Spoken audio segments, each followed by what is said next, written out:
Good evening and welcome to NewsWatch Ole Miss. I'm Veronica Flores. And I'm Jay Van Dyke. We're starting off tonight with an update on the going conflict in Iran. Both Israel and the United States are ramping up attacks on Iran as the Senate prepares to hold a vote on the War Powers Resolution, which we will have details on later tonight. U.S. Defense Secretary Pete Hegseth says the operation against Iran is still in its early days and that the next phase of military action will be the U.S. and Israeli air forces taking, quote, complete control of the Iranian skies. The Department of Defense recently released a video showing a U.S. submarine sinking an Iranian warship while in international waters. Yesterday, the Pentagon identified 4 of the 6 American service members who were killed in an Iranian drone strike. Over 1,000 people have been killed in Iran since this conflict began, while Americans have been told to evacuate Iran and neighboring countries. We'll have more on this later tonight. Switching gears now to a brighter note, it's been a sunny few days here in Oxford, and I know it has me even more excited for spring break. You know, I totally agree. Let's check in with weather anchor Trip Robald for a look at our current conditions. Hey Rebs, and happy Wednesday. Look at this beautiful weather outside. It is 81 degrees. We've got some more sun and more spring to come. Back to you guys at the desk. Thank you, Trip. Now, you may find yourself getting outside more because of this great weather. However, for some, warmer weather means allergy season. NewsWatch reporter John Wicks explains how the changes in weather and even the lasting effects of Winter Storm Fern could be impacting your health. The warm weather in Oxford has students shedding their winter layers and getting out. However, Kylie Futrell, a clinical assistant professor of pharmacy practice at Ole Miss, has seen an uptick in students suffering from allergy symptoms. She believes that the sudden change in weather may be the cause. The kind of up and down of temperature can also impact allergies, especially if things grow and then they are brought back down. And so, like, you might be adjusting and then it goes back down and then it comes back. Futrell also believes that the winter storm Oxford experienced in January may have made the situation even worse. All the destruction kind of led to, destroying of plants and trees and things like that. And so, when those are destroyed, a lot of it kind of comes up as it hits the ground. And a lot of people were having issues with allergies. Ashton Summers is a student at Ole Miss. His issues go much further than just a runny nose. So, my nose is really stuffy sometimes. It gets really runny. Also, it gets really dry, so sometimes it might start to bleed. My ears start to pop, and my throat starts to get really itchy. Futrell has a specific list of medications that can be helpful for those with severe symptoms. So I recommend specifically Claritin or Loratadine or Zyrtec, and its generic is cetirizine. Even if you are not suffering from any allergy symptoms yet, Futrell says you may not be out of the clear. She recommends blowing your nose at the end of each day to remove any irritants and to keep you feeling healthy. From Oxford, John Wicks, NewsWatch Ole Miss. Beth Ann Fennelly, a professor of English here at the University of Mississippi, released her book titled The Irish Goodbye at Off Square Books. This is Fennelly's second autobiography, this one being in the form of micro-memoirs, where she explores her life through short pieces of writing.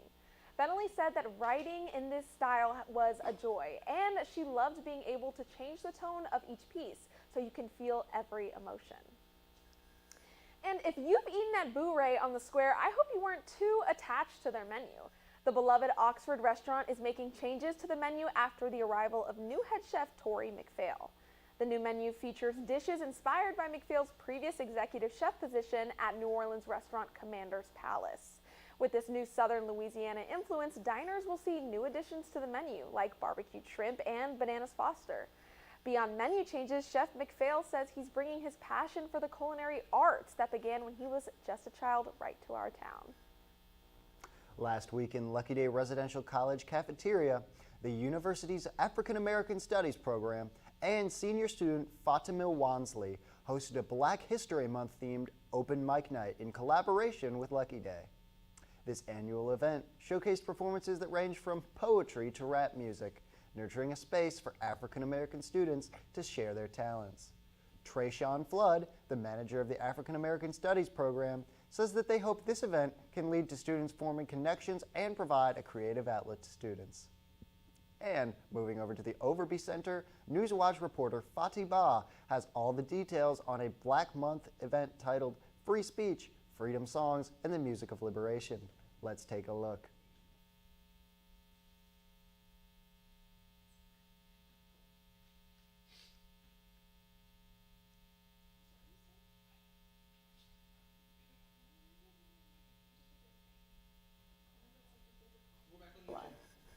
Thank you, Fatih. Now, it's been a beautiful day today, and I'm hoping we will continue to see this warm weather last through the night.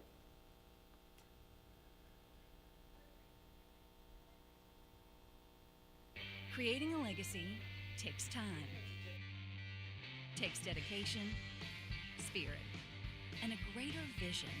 That vision starts here at the University of Mississippi. What will you be remembered by? Your character, your contributions, your friendship. Your legacy will define who we are now and who we are becoming for our state, our students, and our future. Ole Miss, build your legacy. Jason, let's go see your room.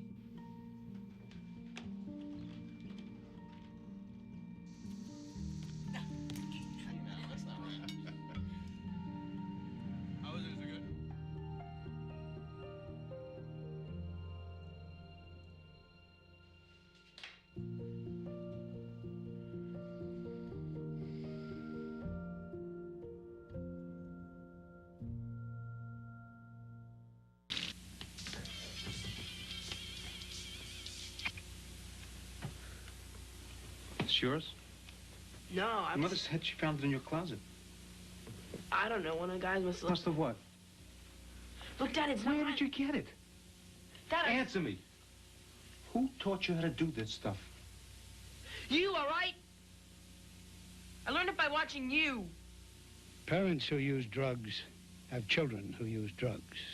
Before we celebrate the freedom most Americans have, we must fight for the freedom all Americans deserve.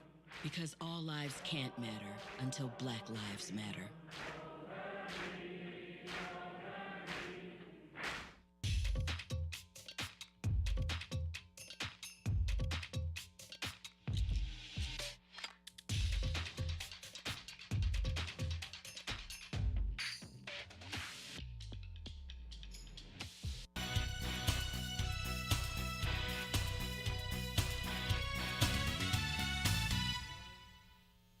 Hey everybody, I'm Triple with Ole Miss Stormwatch. Sorry about the inconvenience, everybody. We will get to that package later. But moving on from that, we have some beautiful weather coming up this week. Right now, currently 81 degrees outside. It is a beautiful, beautiful temperature, mostly sunny. Winds with south 5 to 10 miles an hour with just a bit of chance for later on in the afternoon. Nothing too crazy there. Here we have South Haven and Oxford around 80 to 81 degrees. Really nice and solidly warm temperatures. Holly Springs, Corinth, and Tupelo we're seeing around the same 79, 80 degrees, looking pretty good. Nicely warm temperatures for around this time of year, so whole northern Mississippi area we are looking at some warmer temperatures. Tonight's forecast, we're looking at 62 degrees, decently cooled off compared to the other nights that we've had this week. Chances of showers tonight are increased around 20% chance of rain with winds just at south 5 miles an hour. So. Tomorrow's forecast, we have 79 degrees. Another great solid day for here in Oxford, Mississippi. We've got some nice warm weather right before the break. This is perfect. Partly sunny. The clouds will be out tomorrow, but nothing too crazy, so you can keep the t-shirt and shorts on. Winds will stay south-southwest at around 5 to 10 miles an hour. Little bit of breeze, nothing crazy. You will not get too cold, but no rain. So all sun tomorrow. It will be a beautiful, nice-looking day for us in Oxford. Tomorrow's temperatures, South Haven and Oxford and Holly Springs, we're all looking at 79 in this area, so pretty warm temperatures here. And then over even in Corinth, we still are keeping the 79. Tupelo, just 1 degree higher, 80 degrees. We're loving the 80 degrees. We're loving the warmth here in northern Mississippi.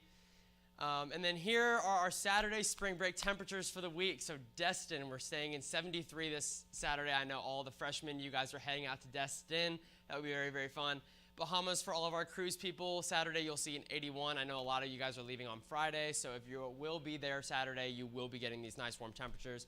Fort Lauderdale, we're going to be looking at 80 degrees, pretty solidly warm there. And then Punta Cana, we're looking at our 81 and 76 for Gulf Shores. Gulf Shores down at the beach, we're getting that saltwater breeze, so we will be a little bit colder. Punta Cana, we will stay at 81, so we have those nice warm temperatures. Our daily 5-day forecast Thursday, we got 79 to 61. Lows will stay in the 60s, so nothing too bad. Pretty mild temperatures for the lows, so this is great for us. Friday, we'll see highs of 81, but we will be getting some thunderstorms. So everybody have those rain jackets and those coats and rain jackets. We will be prepared. Saturday, 75, lows in 58, but precipitation rates will stay high, so please be mindful for that. And then as we head into Sunday and Monday, temperatures will be on the rise as we head into the higher 70s again.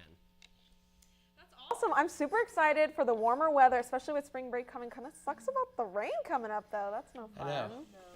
I mean, I'm just staying here for spring break, so I wasn't really, excuse me, sorry. I'm not really too focused on like the Bahamas and all that. I'm just staying right here in Oxford. That sounds like a dream, honestly. But the winds, though, and the weather, what winds can we expect coming up, Macy? Can you tell us about that? Well, I don't know about like the winds, but I know about sports and everything that's going on. But basketball did have an amazing game against Vanderbilt last night. And SEC play is approaching for both baseball and softball. So we'll have more about that after the break.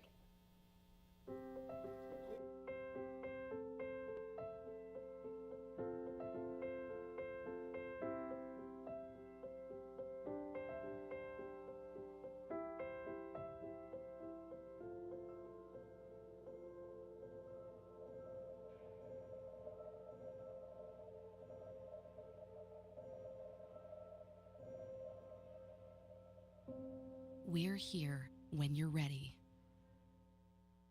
It's a beautiful day out here. Sunny today with light breezes, giving way to clouds in the afternoon.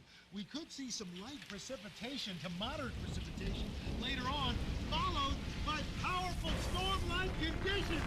90 miles per hour winds are expected. Authorities are asking everyone, stay indoors. Come on, that's it. Let's go.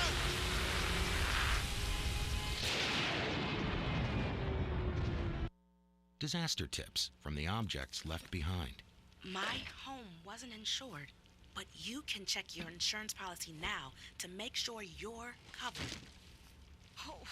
My savings are lost, but you can put money aside and plan for unexpected disaster costs. We're lost forever, but you can scan important documents now so they survive. For more tips on how to prepare, visit ready.gov.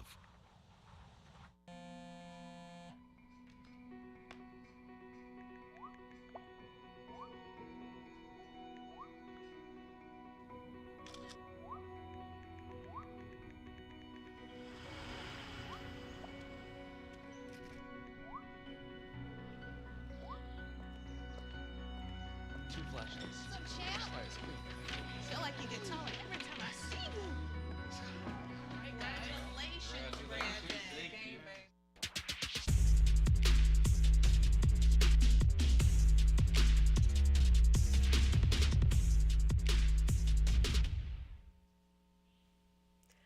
Welcome back to NewsWatch Ole Miss. I'm Macy Ivy with Sports Watch. And once again, we are very sorry for the technical difficulties, but with a new package from NewsWatch reporter Fatih Ba, here it is. In honor of Black History Month, the Upper East Center hosted an event titled Free Speech, Freedom Songs, and the Music of Liberation. From the Berlin Wall to the Arab Spring, freedom songs from the Civil Rights Movement are still relevant today. They continue to uplift and empower oppressed groups across the globe.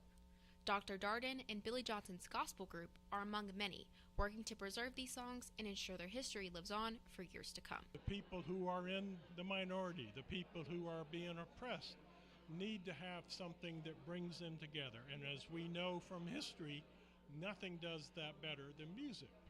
And what's great about these songs is they have done this for more than 200 years, not just in the United States, but around the world. To go with Dr. Darden's lecture, the gospel group Billy Johnson and God's Creations performed powerful renditions of historic freedom songs. They started with spirituals that guided enslaved people through the Underground Railroad and ended with anthems sung at the March on Washington.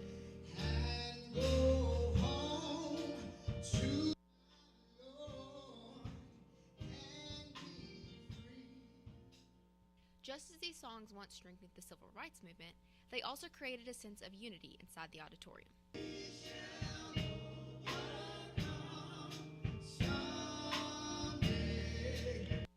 Like a good old down-home church singing. It was great. I feel that these songs are very life-changing from what the world has went through segregation and, different things of that nature. And these songs are just a testimony to say, hey, we made it. Reporting for NewsWatch Ole Miss, I'm Fatih Ba.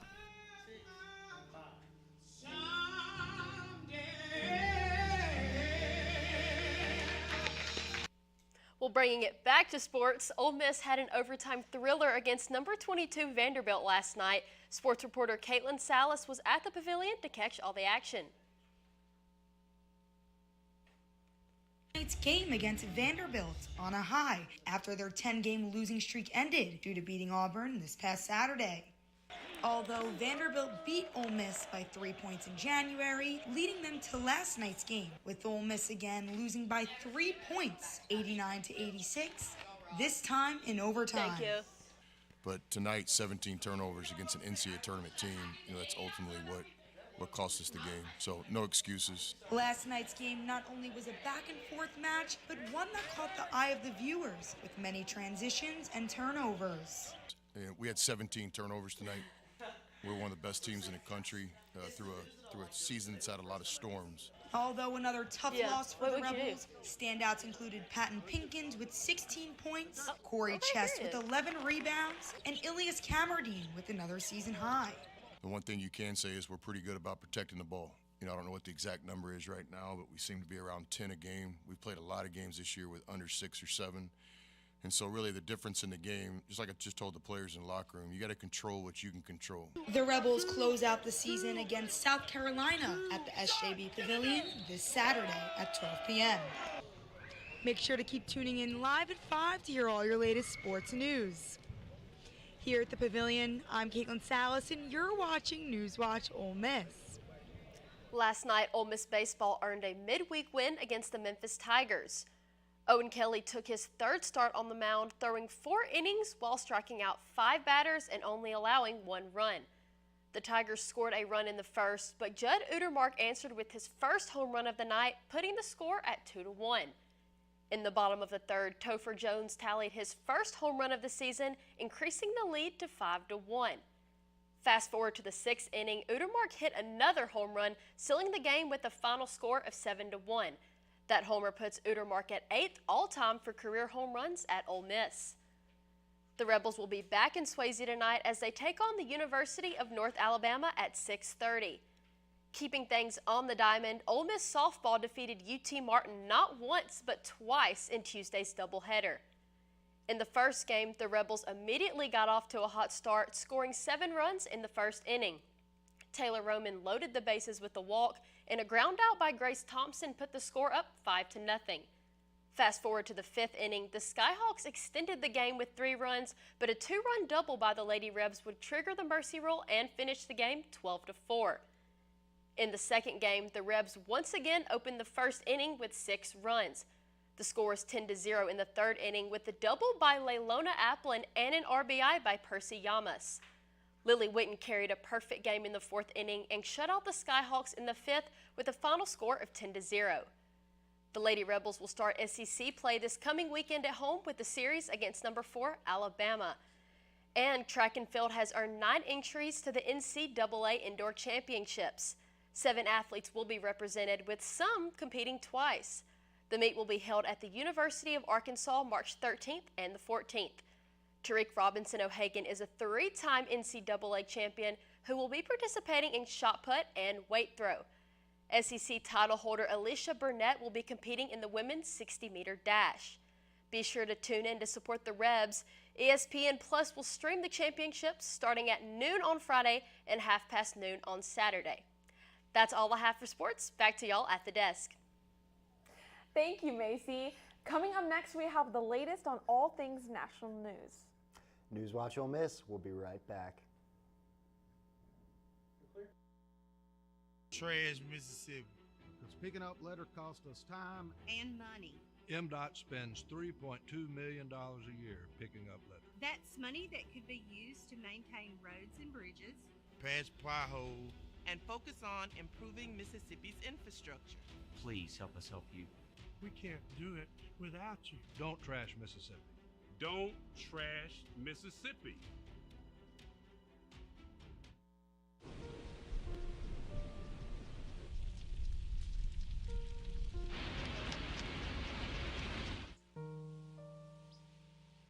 Don't wait.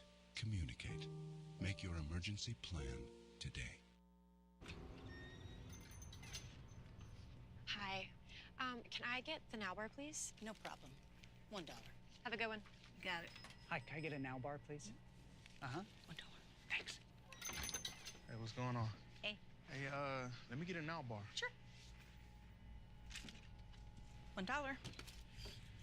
Appreciate you. You got it. How's it going? Can I get a Now Bar?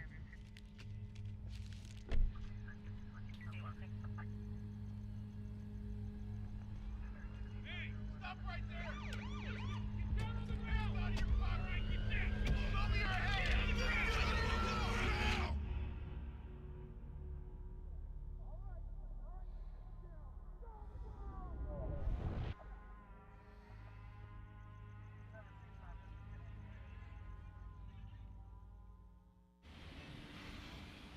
Hey, let's check out this park. Oh, wow, that's really cool. To find a great local park or forest near you, go to discovertheforest.org.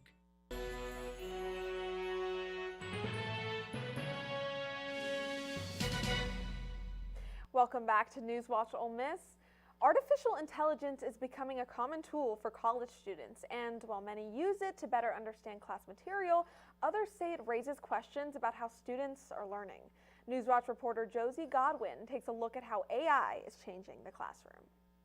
Artificial intelligence tools like ChatGPT are quickly becoming part of daily life for many college students. I say it definitely helps me understand stuff better because it's definitely a faster reply than if I were to email my professor and then wait on it for a response to a question.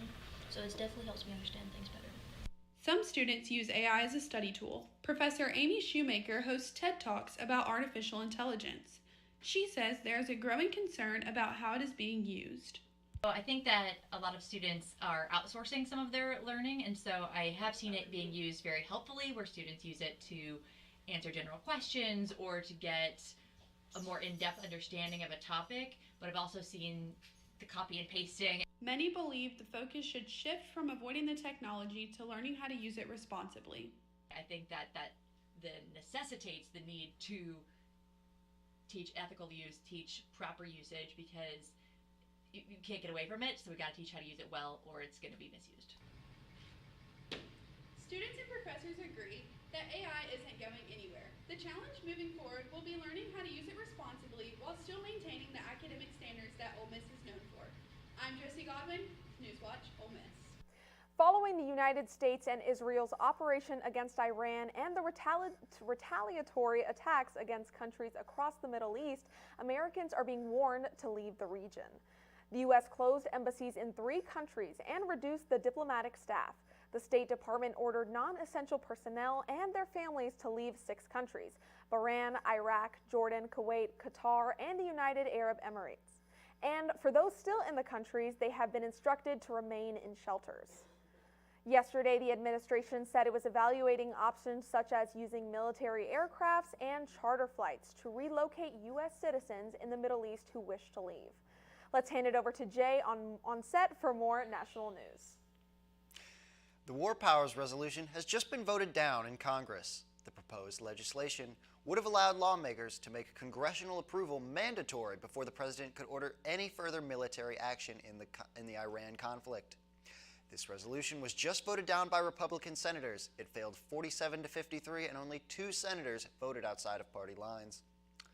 Late last night, the grounds of the U.S. consulate in Dubai were hit by a suspected Iranian drone. According to Secretary of State Marco Rubio, a drone hit a parking lot located next to the Chancellery building, which caused a fire. The Dubai media office reports that the fire was extinguished, and according to Rubio, everyone in the consulate was accounted for. And as tensions in Iran escalate, Americans' wallets may be feeling the impact. Experts in the field of economics are saying the exact weight of the Iran conflict on the economy depends on the duration of the war. As crude oil prices skyrocket, it's becoming harder and harder to drive or fly in a fuel and cost-efficient manner. The Federal Reserve is hoping to keep things steady depending on whether or not the companies raise prices of their products. This wraps up our national news update. Back to you at the desk, Veronica. Thank you, Jay. And on a lighter note, when we come back, we're heading to the movies and talking all things pop culture. NewsWatch Ole Miss will be right back.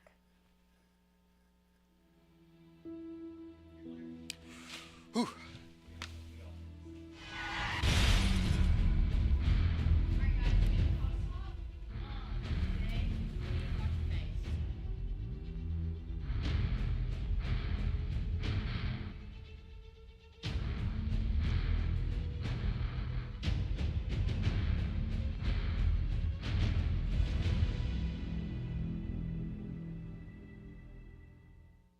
If words were enough, I would help you bear your burden. I would watch each child of yours grow strong and true.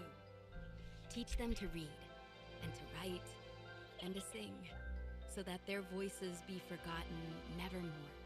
If words were enough, I would sate your hunger, and you would know you are my sister, my brother, my child. If words were enough.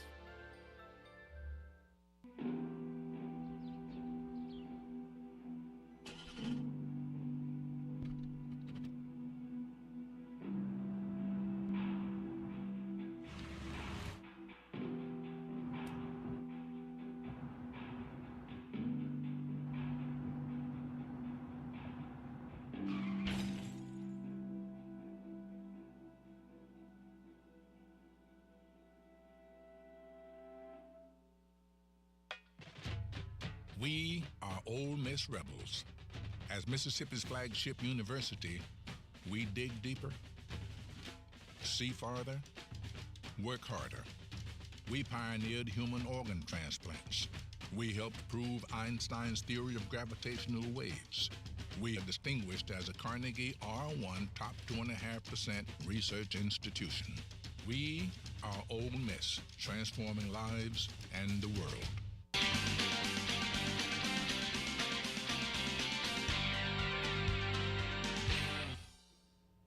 It's time to grab your popcorn because entertainment anchor Ann Charles Sutton is here with a pop culture update. Let's hand it over to her for a recap of the Actor Awards. It was a big night for pop culture this past Sunday. The Actor Awards, formerly known as the SAG Awards, were held at the Shrine in Los Angeles. The cast of Sinners were some of the big winners of the night, taking home the award for Outstanding Performance by a Cast in a Motion Picture. And the star of the movie, Michael B. Jordan, brought home the award for Outstanding Performance by a Male Actor in a Leading Role. 16-year-old Owen Cooper made history as the youngest person to receive an Actor Award. And the women of The Office reunited on stage to present a comedy award, which left many fans talking. And in one of the night's most emotional moments, Catherine O'Hara was honored with an award for Outstanding Female Actor in a Comedy Series. Seth Rogen accepted it in her honor, saying that we were lucky to live in a world where she shared her talent with us. Keeping you in the know on all things pop culture, I'm Ann Charles Sutton. Back to you guys at the desk. That's all we have tonight. I'm Veronica Flores. And I'm Jay Van Dyke with your latest news. And I'm Trip Roble with Stormwatch. And with Sports Watch, I'm Macy Ivy. Thank you for watching NewsWatch Ole Miss, where we keep it live and keep it local. Be sure to tune in tomorrow at 5 p.m. Good night.